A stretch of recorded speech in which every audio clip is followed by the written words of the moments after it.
Hey everyone, Brandon Browning here. So Live Oak High School athletics has taken off the last few years, and I recently had the privilege of sitting down and interviewing Live Oak High School's head football coach, Brett Beard. Now, just some brief history on Brett. He played college ball at SLU, Vanderbilt University. He was signed by the Indianapolis Colts, and Brett was named Live Oak High School's head coach back in 2015, and the program is absolutely looking amazing. So you do not want to miss this interview. Check it out.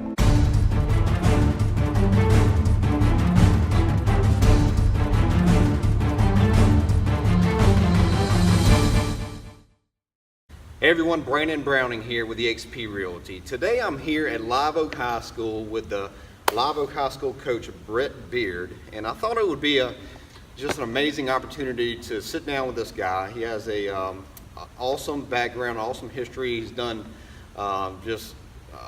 worked wonders here at Live Oak High School. So Brett, I really greatly appreciate you allowing me to come here. But look, there's a lot of people out there that probably don't know your background, and I want to get that out there, let everybody know a little bit about that. So I guess kind of go into that, maybe wherever you want to start, where you played in high school, on into college, and on into the pros. First of all, I was very fortunate to play for the all-time winningest high school football coach in the history of Alabama. I'm from Birmingham, Alabama. Went to Vestavia Hills, played for Buddy Anderson. Was a football, baseball guy. Played for arguably one of the best high school baseball coaches to ever walk the face of this earth, and Sammy Dunn, who passed away my second year in college, where we won 9 out of 10 championships in the 90s in baseball. Won a state championship my senior year in football at Vestavia, and blessed to have the opportunity to go on and play beyond high school. Went to Vanderbilt University because got to kill a lot of birds with one stone there. My mom and dad were both from Nashville. I had family in Nashville. We had vacation growing up, going to Nashville. I just loved Tennessee. I loved that area. And then of course I got to play SEC football and get the education from Vandy, all in the same package. So it was almost like a no-brainer for me to go to Vandy when the opportunity came. Fell in love with Woody Woodenhofer, who was kind of one of the masterminds behind the Steel Curtain back in the 70s when the Steelers was the head coach at the time. Redshirted, got to play 3 years, started for a couple of years there. Was named All SEC Good Works team. Had a lot of success there as far as a player, but didn't have the success I wanted as a team. Of course, we were always that group that came in and said, "Oh, we're going to be the group that turns Vandy around. We're the group that can do it." And the best we got was 5-6, and got close to getting to a bowl. But just an unbelievable experience. Got to some of the best friends in the world from there. Graduated in 4 years. We went through a coaching change, and Coach Woody got hired by Hal Mumme to start up Southeastern football back in 2003. So I graduated, had a year left of eligibility, and figured, I started with Coach Woody. Why don't I go finish with Coach Woody, show my loyalty to him, got my degree from Vandy, exactly what I wanted. Come somewhere new, go check it out. And, I was the old man on the team with 3 seniors, the best for young kids and freshmen. And here I am, a college grad from Vandy, and starting my master's, and really just a kid again. I was really starting over and with a degree. It was a lot of fun. Was fortunate enough to have a real successful year that year, and got picked in some preseason postseason accolades. Got picked to play in the Hula Bowl in Hawaii and represent Southeastern Louisiana, the state of Louisiana.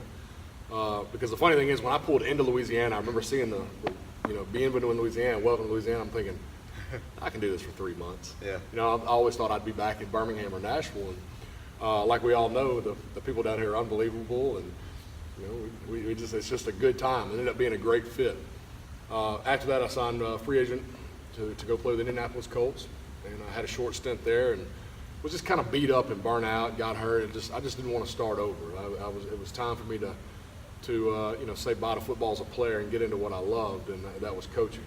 And luckily, made some connections down here, and fell right in at Franklinton High School, and had a stint there. Had a couple stints in college with Washington and Lee University in Virginia, Grambling State University in North Louisiana, back at Franklinton, and then at 27 got my first head job at Bowling Green School, a little private school in Franklinton. What year was that? That was 7 to 10.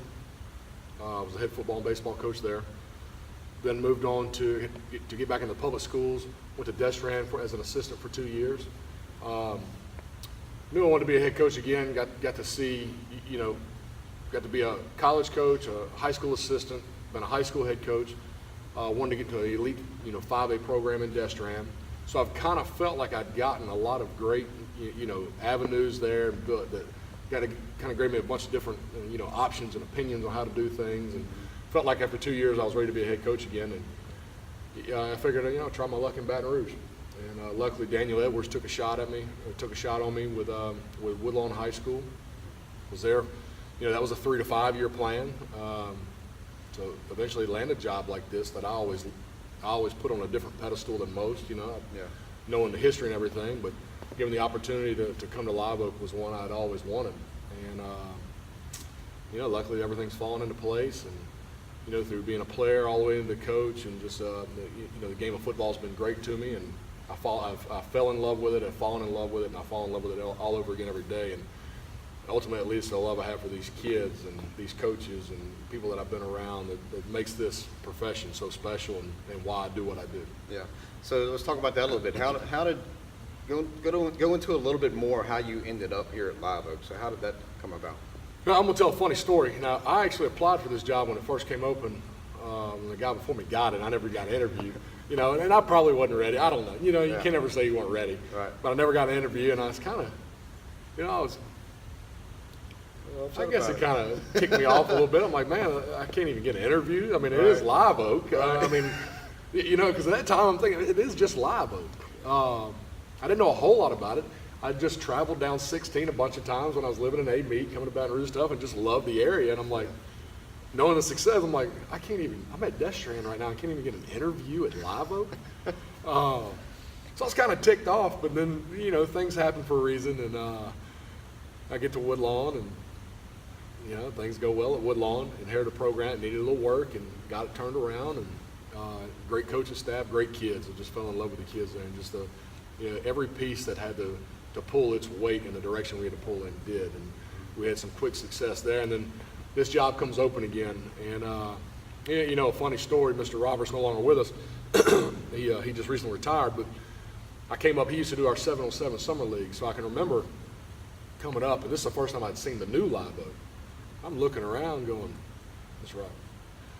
This job ever comes open, make sure I can At least get an interview. Can I get an interview this time? And it ended up being a joke. He had a picture of he and I standing on the field, and I was still in my Woodlawn gear on the Live Oak field from that day, and kind of showed it to me after I got hired. But the opportunity, the job came open, and there was a few jobs open at the time that I guess we're looking at and possible options. This one just seemed right, though. Like I said, I'd wanted it before, never got the opportunity. Luckily, I'd made somewhat of, people kind of had an idea what my name was now. Right. So that, of course, got me in the door to sit down with Ms. Tracy McRae and the board there, the interview committee, and luckily I was able to sell them on what we can do, and obviously they bought into it, and they're doing some pretty good things. So what year did you come here? My first year here was 15. 2015. So I came in, I was hired in December of 15, technically hired January of 16. Okay. No, 14, January of 15. My 3 seasons here are 15, 16, 17. Okay. So for those of you who don't know, I went to Live Oak. I graduated from Live Oak in '95. So to look at what's happened just in this pretty short amount of time is amazing. This place is unreal. This field house is top notch. The field's top notch. So it's just, it's mind blowing to see what's going on here. So back to you. So talk a little bit about what happened last year with y'all's success here at Live Oak. Well, the senior class were on the back end of their freshman year. They were babies when I got here, but we knew they had the ability to be, a pretty special group. We knew they had that ability, and ultimately went on to do that, of course. Through the commitment and the work they put in, we were excited about this year. We really thought this could be a year we make a legit run. Yeah. And you go through some rough patches, and I guess what I refer to the kids as growing pains, because you know, here we are, we've been thrust into success. You know, our first year here, we get to the second round. Our second year, we hit a little growing pain when, you know, tough draw, I guess you could say, with the opponent we played week 10 that we got after, flipped around, had to play them again the very next week, and they got after us. And with our offense, that's tough to do back-to-back weeks. And we're technically upset the first round. And, you know, going into the offseason, there was a lot, you know, there was a little chip on our shoulder. And you're forgetting that, you know, though we're having success, people still look at us as Live Oak, so they're going to come in with a confidence against us that we've got to match and then supersede. Yeah. So going into this year, you know, we felt like we had, you know, a pretty good makeup if we stayed healthy. You know, there's a lot of luck that goes into place too, to make a little run. And of course, we start off 2-0. We'd be an unbelievable Woodlawn team in 4A. We'd be unbelievable historic program in Mandeville. You know, we're feeling pretty good. Go to Westphal, have an opportunity to beat them at the end, and they're ultimately a 3A state champion and one of the toughest opponents and great guys. I love playing against them. You know, have a chance to beat them. Play Zachary. It's 13-7 in the fourth quarter. When our wheels come off, we make some mistakes and have a few critical turnovers, but felt like we played them tough there. And then, you know, you can kind of sense that they're starting to press a little bit. Then we go to Denham, you know, and everybody knows, you know, Denham is the big brother in Livingston Parish. We've had success for 2 years. And I'm trying to explain to them, guys, you know, this is becoming a rivalry game really because we're carrying our weight. Right. And it's like little brother has punched big brother 2 years in a row. They're going to be pretty angry, pretty pissed off with you. They're going to come in ready to play. And you know, I thought they did a great job, and they got after us. And, you know, we had some question marks. You know, the whole time you've got questions every week, every day in this game. And, you know, until somebody truly exploits them, you don't know how big or small that question mark is. Physically, they got after us and, you know, kind of showed some things. And then we got Central the next week. And, you know, one thing I didn't take into account was any type of, you know, I guess a big rivalry game and them getting after us coming into the next week. You know, we're pretty good about, hey, it's a new day. Let's go back to work. Right. Let's go get better today. I never once thought it could carry over, and I think it kind of carried over. That first half, Central kind of jumped on us, and you could see that look in their face. So, you know, at halftime, we're down 31-7. Thinking, wow, man, we're at a new place. You know, it's the old Live Oak. Is it about to rear its ugly head? You know, I mean, you know, how do you do it? You know, you talk to them, you gather them, you know, you say what you got to say to them to kind of keep them going. And we come out and, you know, we have 2 quick scores. So I'm sitting there going, hey, don't panic. We're okay. If they score again, it's okay. We gained a score right there already this early in the second half. We're okay. Just keep playing, keep fighting. Play for 48 minutes. Do what we got to do. And they did. And we ended up getting beat 31-25. Wow. With a chance there to come back, you know, which was huge. Now that says a lot about Live Oak, and that says a lot about these kids. I mean, here we are now. You know, we're punched in the mouth. We don't lay down anymore. We keep fighting. We keep trying to make something happen. But with that, we knew we had to make some changes. So you're sitting at 2-4.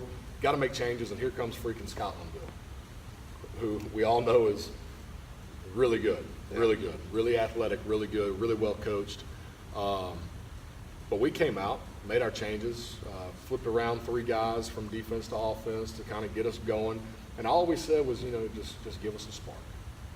If you give us a spark, we can get going. And that's all. When you're going through this, you know, you're talking growing pains. Stay with me. It's okay.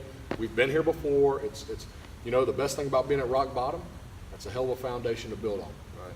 And it's just growing pains, and we can go up now. It's not going to get worse. So just hold on, keep playing, keep working, trust each other, trust us, and those guys did. And we come out against Scotlandville, and offensively with the changes, we looked different. Even at the end of that game, they ended up beating us by 13. But I walked up to them, you know, their heads a little hung, and I'm like, no. Man, it's good to see y'all again.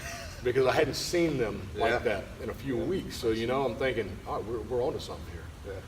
So we're 2-5, and the Rydell guy comes in.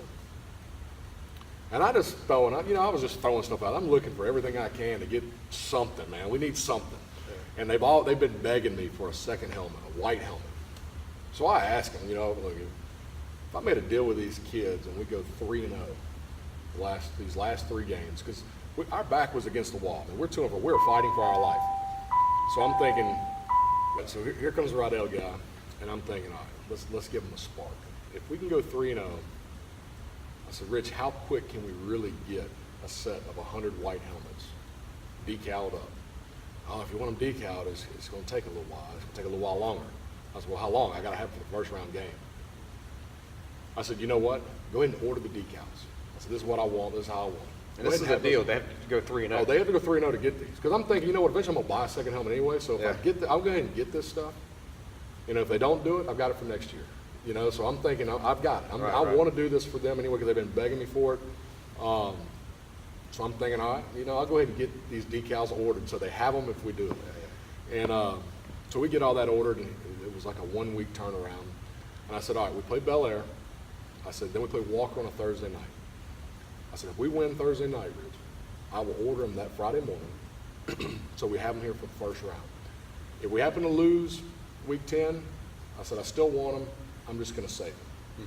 Or then I'll make a deal with them. We get in the playoffs at 4 and 6. And I think, if you win the first round, I'll let you win. You know, at this point, I'm trying to give them anything to get excited about. So, you know, we get all that okay. And, of course, I run through my admin. That's a nice expense. So I run it through them, make sure they're on board. And everybody was on board. So I pitched it to these kids. And I think their first initial reaction was like, yeah, right. I said, no, really. So this is something they really wanted. This is something they really wanted. And I said, if you can go 3-0, not 2-3, if you can go 3-0, I'll get you your new white helmets. And I remember standing from going, if you go 3-0, I will wipe you out for the first round because we're going on the road no matter what. Yeah. We knew that where we would fall, we were going on the road no matter what. I said, we will white you out. And they looked there, white you out. I said, I will buy you new white helmets. Yeah, all right. Go 3-0 and you'll have a new white helmet. So we beat Bel Air. So we're getting ready for Walker, you know, big game, another big rivalry game, and they're really good. And so I guess that Wednesday, I said, I'm going to call roll. When I call roll, I want you to tell me what helmet size you wear. You know, so I'm getting them going, getting them thinking about it. I call roll, and they give them their helmet size, and they're like, yeah, right. I'm just letting you know, you got to win tonight, or you got to win this week, and then if you beat Holy Cross, who's really good, you know, so go out and take care of business versus Walker. So I turn around, order them. I order them Friday morning. At this point, you're 2-0. We're 2-0. I order them Friday morning. Playing Holy Cross is really good. You know, and I'm thinking, you know, if you're ever going to win a state championship, you've got to play teams from New Orleans. You've got to play teams from different parts of the state, which is ultimately people ask me, why'd you schedule Holy Cross? Well, I mean, why would I not? They're probably built a lot like us. They're probably really well coached, really physical, play the game the right way. And you know what? If you're going to win a state championship, you're going to have to beat teams out of New Orleans who play the game differently. I said, so it's actually really a pretty good schedule move. Plus, we get them right before the playoffs. And actually, even to go, you know, schematically farther with that, I wanted to play them at home this year because we were older. We were, you know, we'd had a lot of experience.